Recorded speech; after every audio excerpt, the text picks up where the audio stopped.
खासदार मोहिते पाटील, खासदार प्रणिती शिंदे, व्यासपीठावरील सर्व मान्यवर, या निवडणुकीमध्ये उभे असलेले महाविकास आघाडीचे लढाऊ उमेदवार, बंधू आणि भगिनींनो, माझ्या जीवनामध्ये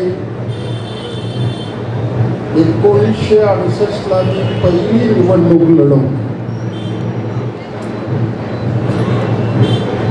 आज जवळजवळ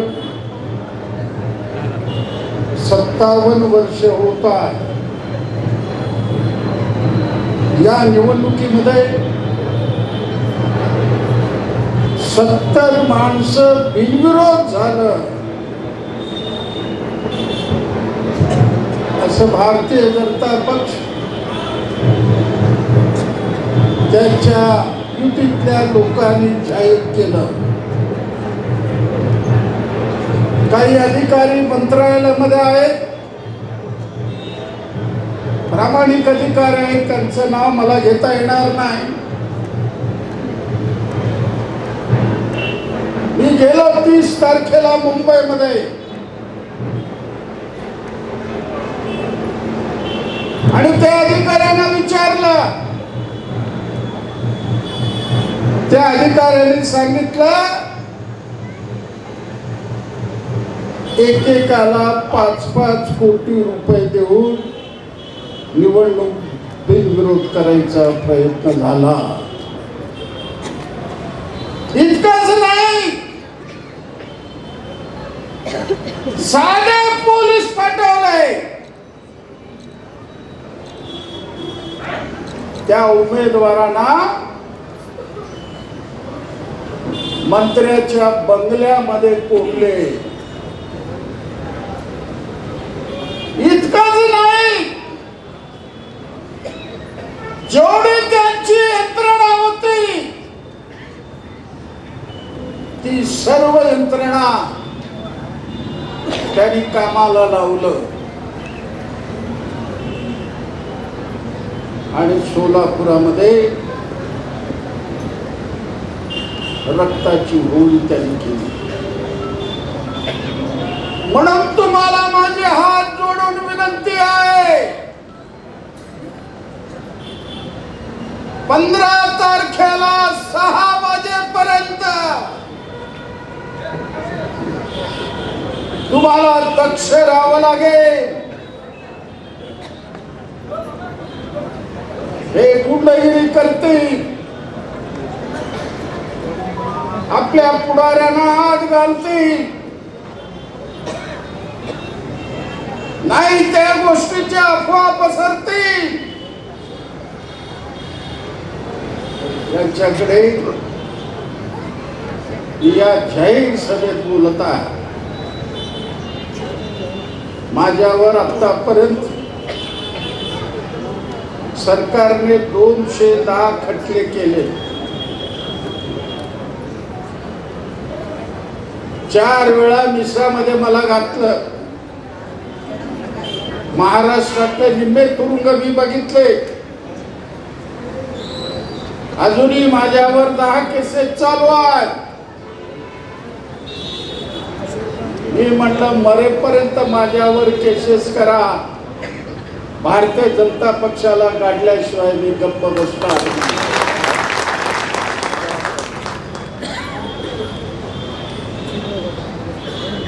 काय याने केलं? निवडणूक रोखे,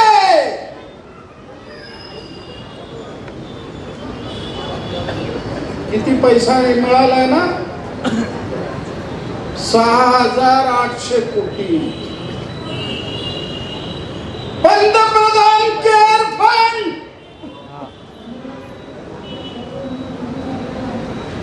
मला त्या PM ऑफिस मधून काही ओळखीचे लोक आहेत, मला त्यांनी सांगितलं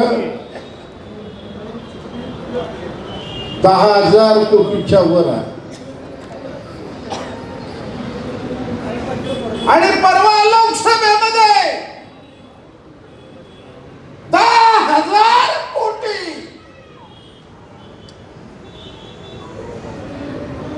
मित्रांनो, तर मोहिते पाटील बसलेले आहेत, त्यांना ग्रामीण भागाची पूर्ण माहिती आहे.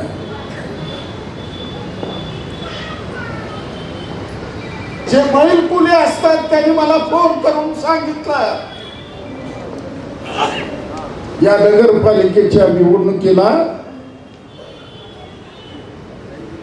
एकेकाला 5-5 हजार रुपये त्यांनी दिलेले आहे.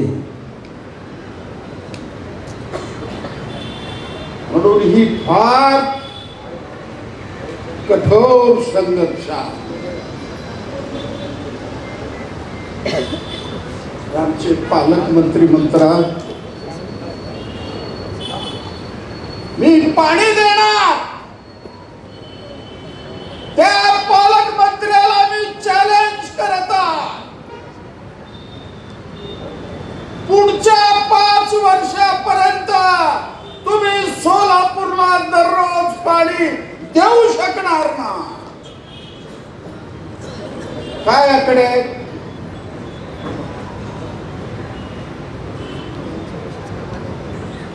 सध्या आपल्याला उजनीमधून 800 मेंढी पाणी मिळतं.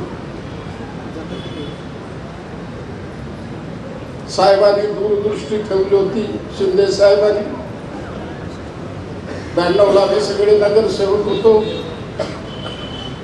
ते अर्थमंत्री होते. त्यांनी पहिल्यांदा उजनी पासून 110 किलोमीटर लाईन आणली.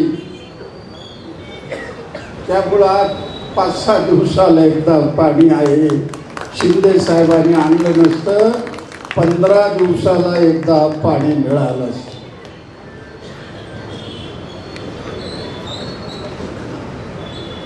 उजनीमधून 80 MLD पाणी, इप्परग्यामधून माझ्याकडे हिशेब 10 MLD पाणी. आणि यांनी सांगितलं आम्ही 170 MLD पाणी आणलेलं आहे. शहराच्या 3 आमदारांना चॅलेंज करतो. पूर्वी विजय देशमुखचा तो सुभाष देशमुख बघत नव्हता. आता ते दोघं एक झाले. त्या दोघांमध्ये आता तिसरा एक आला, देवेंद्र कोटे. विधानसभेला आमची महाविकास आघाडी राहिली असती, कोटे साहेब तुम्ही कुठं गेला असता पत्ता सुद्धा लागला नसता. कोटे आणि कल्याण शक्ती आणि त्यांच्या जोडीला पालकमंत्री गोरे. मला सांगा 170 MLDचं टेंडर जाहीर विचारतो 2015ला टेंडर काढलेलं होतं. 2 वर्षामध्ये पाणी आणायचं होतं. त्यांच्यामध्ये मारामारी लागलं. 2017ला सुरू झालं. किती वर्षाने झालं? 6 वर्षाने.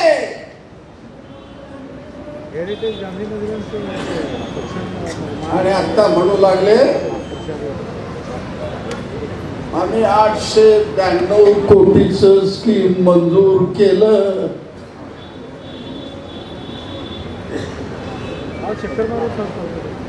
आता येणार पाणी. गोरे साहेब मी तुम्हाला चॅलेंज करून सांगतो, मी माहितीच्या आधारावर बोलणारा माणूस आहे. तुम्ही माझ्याशी पंखा घेतला, तयारी आहे. तुमच्या पुढं लढत मी तुरुंगात जाईल, परंतु तुम्हाला मी सोडणार नाही, लक्षात ठेवा.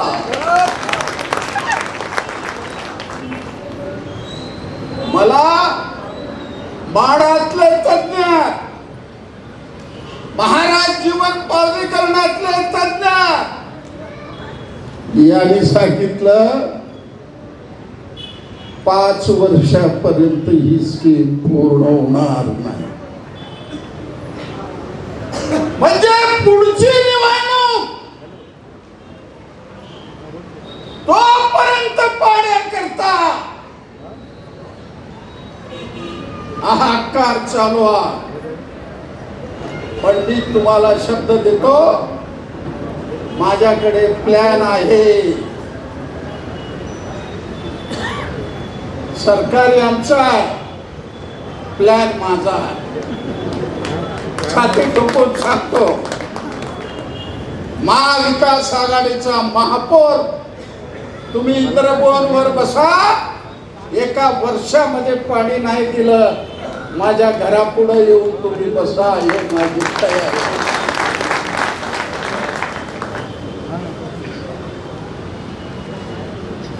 हे 892 कोटीचं गडबड का केलं?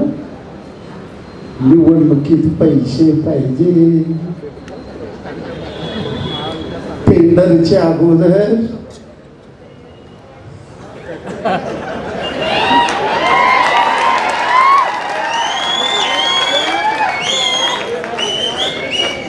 आता तिजोरी भरली. मला सांगण्यात आलं ते बिचारे भाजपचे उमेदवार काही गरीब माणसं आहेत, माझ्या ओळखीचे आहेत, कारण मी त्यांच्या गुळापर्यंत गेलेला कार्यकर्ता आहे. 78ला आमदार झाल्या, पण मी त्यांच्या सगळ्या गोष्टी पाहिलेल्या आहेत. त्यामुळे मला कधी लेखू नका. तर काय विचारती, त्या भाजपच्या शहर अध्यक्षाला 5 लाख आणि पार्टीला 10 लाख तिकीट नाही मिळालं, बोगलत बसायचं, विचारायचं नाही. तू कुठं गेला, तुला हात आम्ही घालणार, कधी सरकार आमच्या हातात. अरे साधा याला जलशुद्धीकरण केंद्र 50 कोटी होतं, 50 कोटी याला करता आलं नाही. काय अवस्था झाली मी विचारतोय ना. मी हवेवर बोलत नाही, त्यांना विचारतो. 9 मे 23ला लष्कर मध्ये 10 वर्षाचा शांतराज तल्लाने पाण्याचं प्रेशर येत नाही म्हणून त्यांनी मोटर चालू करायला गेला, शॉक बसला देवाच्या. मला सांगा, 28 जुलै 2025 अभ्यासामध्ये हुशार 13 वर्षाची माझी मुलगी, माझ्या मुली समान समृद्धी हिरेमठ, ती मोटर लावायला गेली, शॉकने गेलं. 5 एप्रिल 25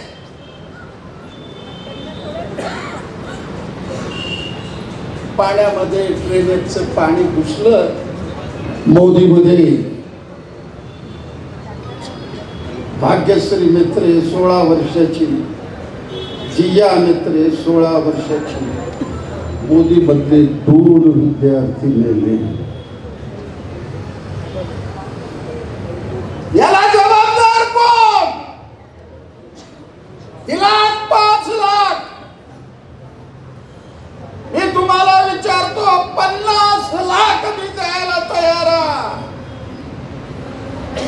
गरीबाचं जीव आणू शकाल?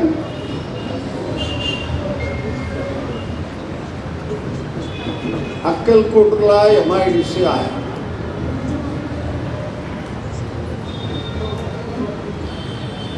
सेंट्रल टेक्सटाईल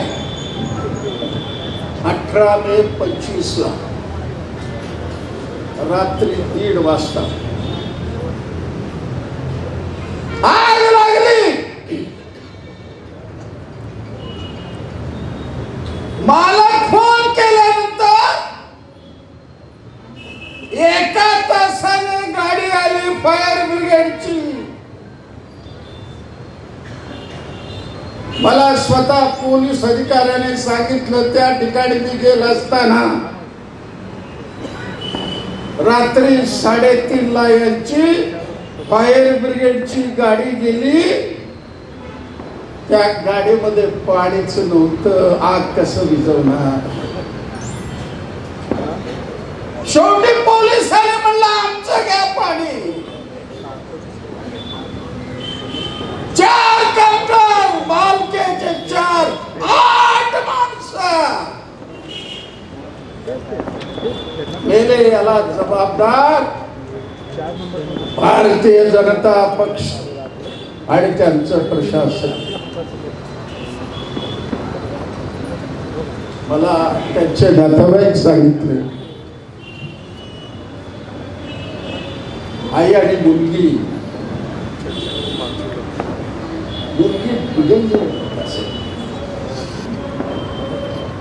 आणि ज्या वेळेला फायर ब्रिगेडच्या जवानांनी प्रेत काढायला गेलं त्यांच्या डोळ्यात सुद्धा पाणी आलं. त्या माऊली बरोबर ती लहान मुलगी चिकटली. कसला थापा मारता तुम्ही शहरातला? आज परिवहन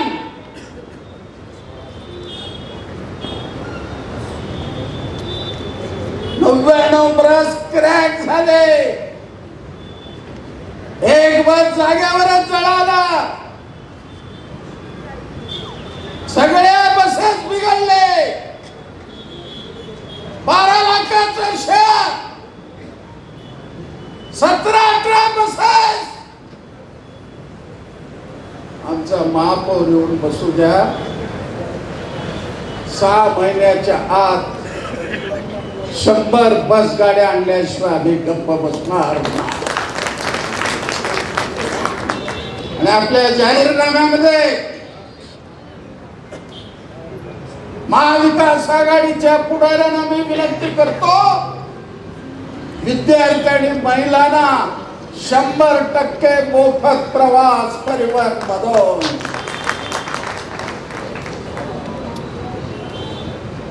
कसले रस्ते त्यांचे? मी साधा 9वी शिकलेला. मी पाण्याबरोबर सगळं आणलं.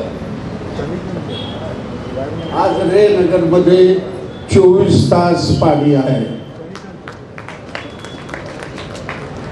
आणि मी धाडस केलेला 30,000 लोकांना त्यांच्या हाताला काम मिळवून दिल्याशिवाय मी स्वस्थ बसणार नाही. मी कलेक्टर मार्फत महाराष्ट्र शासनाला प्रपोजल दिलेला. जर नाही मान्य केलं 30,000 लोकांना चालक मुंबईला घेऊन जाणार. तुम्ही किती लोकांना तुरुंगात घालता मला बघायचं. आणि मी सुद्धा त्यांच्या बरोबर येणार. अरे स्टँडिंग कमिटी तुमच्या हातात होती.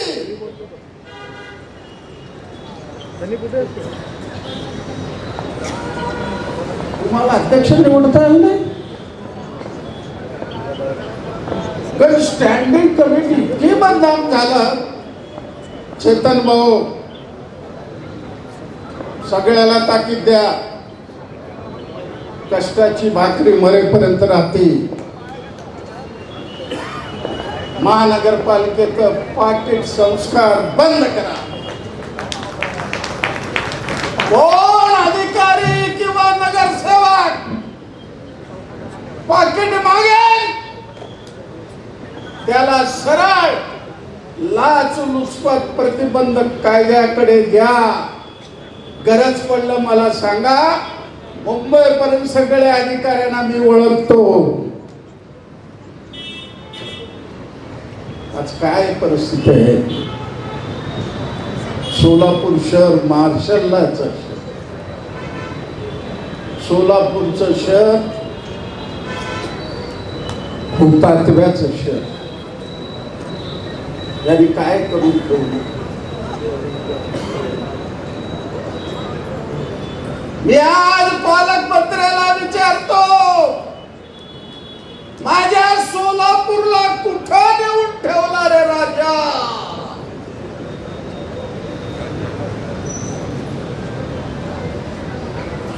निवडणूक आलं,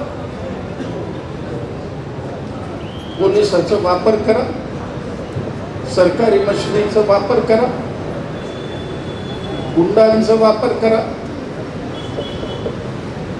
कटेटो बटंगे म्हणायचं, हिंदू मुस्लिम ख्रिश्चन मध्ये वाद लावायचं, विषारी प्रचार करायचं,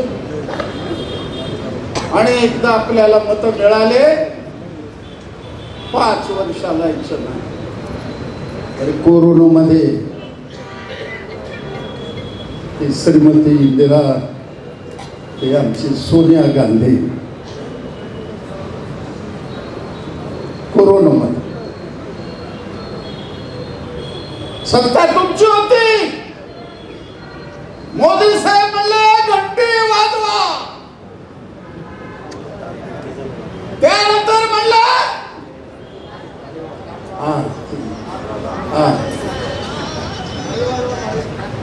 ते घंट्याच्या किनारी जसं रेशनिंगला लाईन लावता तुम्ही, तसं प्रेताचं 2 दिवस 3 दिवस लाईन लागलं जाळण्याकरता. त्या कोरोनामध्ये मनरेगामुळे 8 कोटी ग्रामीण लोक जगले. नाहीतर मी आज या सभेत सांगतो,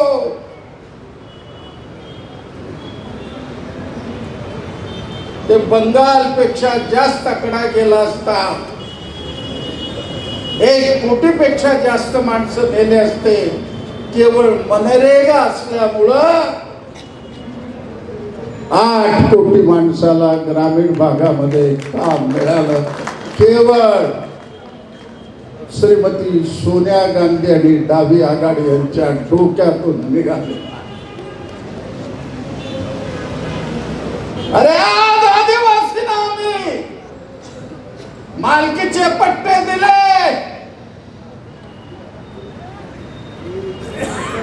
अनेक विषय आहेत. मी एकच विचारतो मोदी साहेबांना, त्यांच्या समोर बोललो, आता मैदानात आहे मी. हा संपूर्ण देश अदानी आणि अंबानीच्या घशात घालू लागला आणि आम्हाला राष्ट्रभक्तीचे बक्षीसचे सर्टिफिकेट मागतात मोदी साहेब. अरे महात्मा गांधी, पंडित जवाहरलाल नेहरू, वल्लभभाई पटेल, सरदार, हे सगळे आमचे, त्यानंतर भगतसिंग, सगळे क्रांतिकारक या देशाला स्वातंत्र्य मिळवून दिलं. आणि पंडित जवाहरलाल नेहरूनं या देशामध्ये नवरत्न दिला, म्हणून हा देश पुढे गेला. आज ते सगळे नवरत्न अदानी अंबानीच्या खिशात. आज मी विचारतो, स्वातंत्र्य झाल्यानंतर पेट्रोलचा भाव 30 पैसे होता, 30 पैसे, आणि आज आमचा रुपया झाला $1 90 पैसे आणि पेट्रोल झालं 105 रुपये, बरोबर का? म्हणून गल्ली पासून दिल्ली पर्यंत लुटा, काही करा, फक्त जय श्रीराम म्हणा, संपलं. पण आम्ही या मातीमध्ये रुजलेले माणसं आहे. आज शेतकरीच्या आत्महत्या, कामगारांच्या आत्महत्या. आता आमचं तर आम्हाला आता आडम मास्तरला मरेपर्यंत रुगात राहावं लागलं. पण परवा 21 नोव्हेंबरला आमचे सगळे अधिकार काढून घेतले. ट्रेड युनियन बनवल्यापासून पेन्शन फंड, बोनस, 11,000 किमान वेतन, 8 तास सगळं काढून घेतलं. बोलला तुरुंगात जाणार. म्हणून काँग्रेस फार लढाई आहे आणि मला विश्वास आहे नामदार सुशीलकुमार शिंदेच्या नेतृत्वाखाली ही महाविकास आघाडी नाही, ही पांडवची सेना आहे, पंच पांडवची. आणि कौरवांना हद्दपार केल्याशिवाय आम्ही गप्प बसणार नाही. म्हणून निवडणुकीमध्ये निर्भय बनो, कोणालाही घाबरू नका, कोणी येऊ द्या,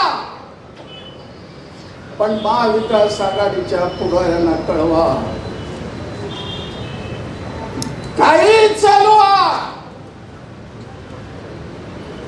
म्हणून याच्यावर मी जास्त बोलत नाही. मी ठरवलेलं आहे, हरळे नगर जसं ताजमहल बघायला देशातले आंतरराष्ट्रीय लोक जातात, तसं 2 लाखाचं शहर या 2-3 वर्षात मी उभं केल्याशिवाय राहणार. आणि महाविकास आघाडीची सत्ता दिली. आज तुम्हाला मी सांगतो, माझ्याकडे अपंग माणसं देतात 1000 रुपये, कसा जगेल? महाविकास आघाडीची सत्ता येऊ द्या. अनेक कार्यक्रमात त्यांना 5000 निर्वाह भत्ता महापालिकेच्या वतीनं दिल्याशिवाय आम्ही गप्प बसणार नाही. झोपडपट्टी मध्ये नाही. आणि त्यांना पक्का घर, अरे 30,000 मी करू शकतो, झोपड्यामधलं घर होऊ शकणार नाही. एकदा महापौर करा, कसं बंगला तुमचा होत नाही बघतो. आहेत त्या ठिकाणावर तुमचा बंगला करून दाखवायची जबाबदारी महाविकास आघाडीची आहे. आता उठाय, 15 तारखेपर्यंत विश्रांती नाही. आणि सोलापूरची जनता एकदा उठली तर विजय झाल्याशिवाय राहत नाही. म्हणून माझी तुम्हाला विनंती आहे, महाविकास आघाडीच्या पाठीमागं जनतेचं पाठबळ उभं करा. भारतीय जनता पक्ष आणि त्यांचे पिलावळ यांचा कारभार चव्हाट्यावर आणा. लोकांना या सगळ्या गोष्टी समजावून सांगा. 16 तारखेला महाविकास आघाडी निवडून आला. 17 तारखेला जबरदस्त जल्लोष मैदानात केल्याशिवाय राहणार नाही.